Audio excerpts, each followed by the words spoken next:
All right, we made it 1 month in the Alpha Edge 4D FutureCraft sneakers, and I'm really excited to give you guys my final thoughts on the 4D FutureCraft midsoles. And is this truly the future of Adidas? Let's find out in this video.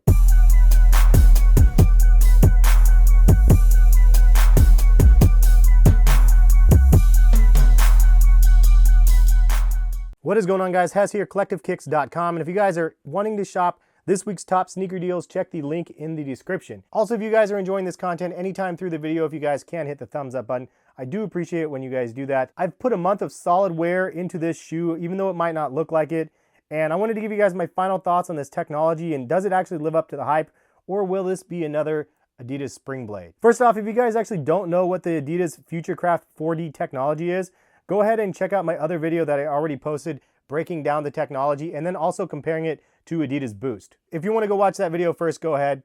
I'll wait. Okay, I'm not going to wait. But in that video, I already discussed with you guys that I thought that FutureCraft was not more comfortable than Boost. I thought Boost was definitely superior in every way, shape, or form to the 4D technology. But however, I did hear from some people that the 4D technology breaks in and is more comfortable after a week or so of wear. So I definitely wanted to put it to the test. I wore these to work almost every day for a month. And then I walked in the treadmill. Most days I walk in the treadmill for at least an hour while I'm at work. That way I can just type on my computer and walk. That way I can get a little bit of extra steps in. So on average, I try to get at least 10,000 steps a day. I know some of you guys are laughing at me because you guys go running and you get like 40,000 steps a day, but I'm not that cool. So is FutureCraft more comfortable once you actually break it in? Honestly, I would say maybe. I can't really tell 100% because it's not like it's all of a sudden better than Boost, because still, in my opinion, this is not better than Boost. But is it possible that maybe my feet have just grown accustomed to the shoes after wearing them for a solid month? I think that might be more closer to what the reality is. Either way, it's not an uncomfortable shoe. It's a very comfortable shoe, and I love the way it actually feels on my feet. It's unique looking and definitely has bouncy and cushiony type properties on the shoe. A lot of people were saying, oh, if you get mud in between here, it washes right out instantly. And I know that Ari or whatever had a video on that, but his was like mud though, and it wasn't dried on. If you actually step in a ton of mud and then let it dry, it's gonna be a huge pain in the backside to get out. I'm guessing you'd have to use a pressure washer to actually have it come 100% clean, because you can definitely get debris and stuff stuck in here. You can see a little bit dirty down here, and you can even see my Adidas logo back here. Took a big chunk out of it.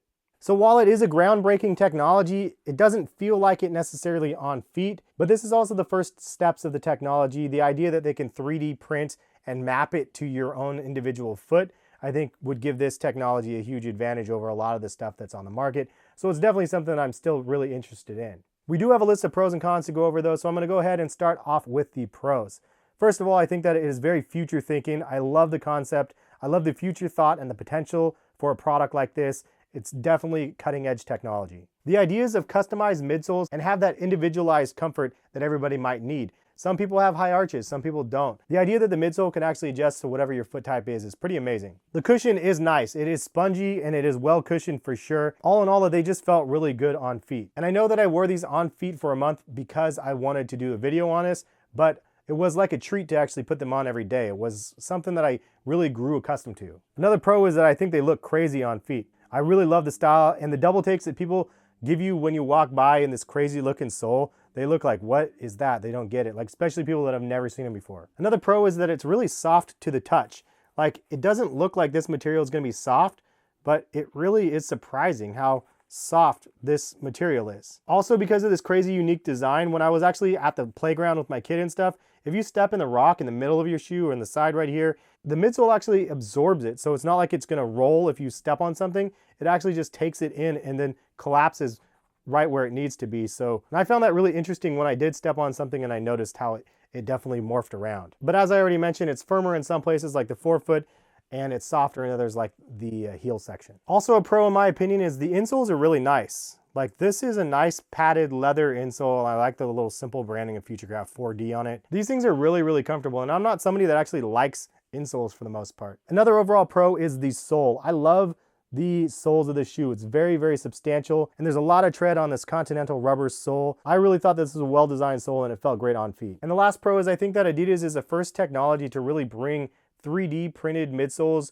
to the market at the scale that they are going to be bringing it in 2018. Now, I know Under Armour already had a 3D printed shoe, but it was super limited, I think, and this is definitely something that they're trying to roll out and make available for people. So expect to see other silhouettes and even basketball shoes in the future using this technology. So let's go ahead and get into some of the cons. The first con for sure is the sheer weight of this shoe. It's 14.1 ounces, it says, and that's just a really heavy shoe. Adidas Ultra Boost is about 11 ounces, and this is an incredible 6.2 ounces for the Boost Light material. If you guys want to see a quick video on the Boost Light technology, go ahead and check the description of this video. But the fact that this is so heavy is a huge turnoff, and especially if they're going to market these for premium athletes, I don't think that they're going to be very interested in a product that is way heavier than any of the competition out there. These are like Jordan Retro heavy. From casual perspective, I don't care as much, but for serious runners out there, I don't know how you guys would be able to actually run in like the Adidas 4D technology. Obvious con is the cleaning of these crazy columns. I know some people are like, it's really easy, you just spray water with them, but I can definitely see the dust and the dirt inside these columns like up close, maybe better than you guys can on camera, and it is something. There's definitely a little bit of dirt. I played in the sand one day with them and I had to shake the sand out quite a bit, but it's definitely something that can get really dirty. Another overall con is just the price point. $300 for 4D technology is pretty expensive, and that's not for the one that's mapped to your foot specifically. This is just from the generic midsole that they're manufacturing. It is pretty expensive for what you're getting. So that $300 price tag might not be worth it for most of the consumers if they're expecting an amazing feel on foot or like an ultra premium running shoe. As I already mentioned, another con would be the fact that this does not feel as responsive as Boost. Even after wearing them a month, they don't have the same feel of the Ultra Boost, in my opinion. Still really comfortable on feet, but just not as comfortable as Boost. Another con is that yes, these may be the first to market. However, if others come in and deliver better, then there could be a problem. Again, I think of like Sega and Nintendo and PlayStation. Whatever the first one that comes to the market usually brings a cool console, but then the other people see all the faults that they had, make a better one, and then bring out the better one later. So the one that came out first usually suffers. Another possible con is overexpansion in 2018. If they overexpand on this technology and put it on too many different models and release too many pairs, will the market actually consume them? And if they run into the problem of these sitting on shelves and not generating enough public interest, it could be a problem for the brand because they've invested a ton of money with a partnership of the people making these midsoles, that it is a huge financial risk for the company. And the last thing that I wanted to mention is yes, Adidas does have this partnership with the 4D. I don't know what they had with the 3D, but I still wanted to bring it up because the fact that they had a 3D technology and then it just kind of silently went away, and now they're promoting the 4D. The 3D was completely different than what we are being offered in the 4D.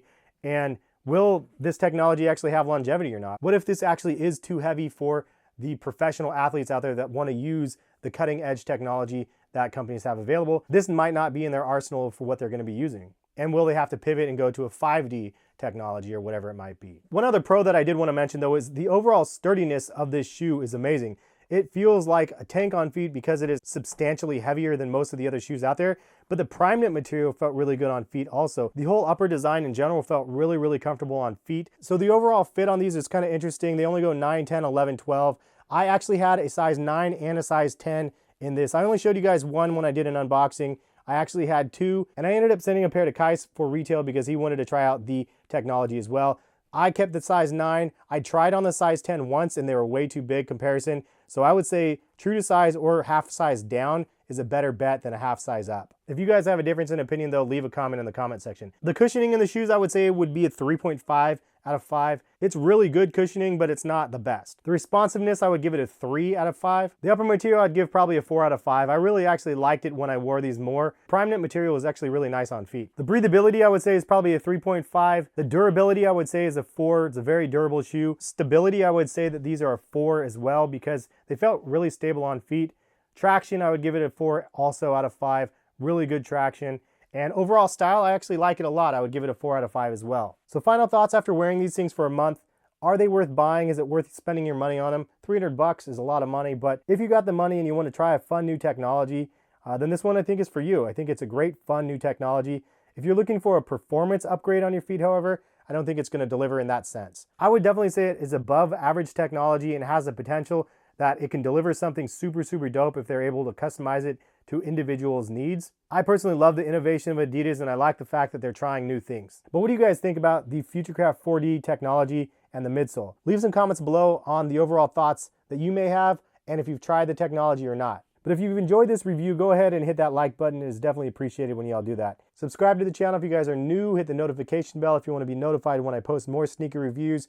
And at this time, if you guys want to click any of the videos on the screen, feel free to do so. And thank you guys for stopping by and watching the video.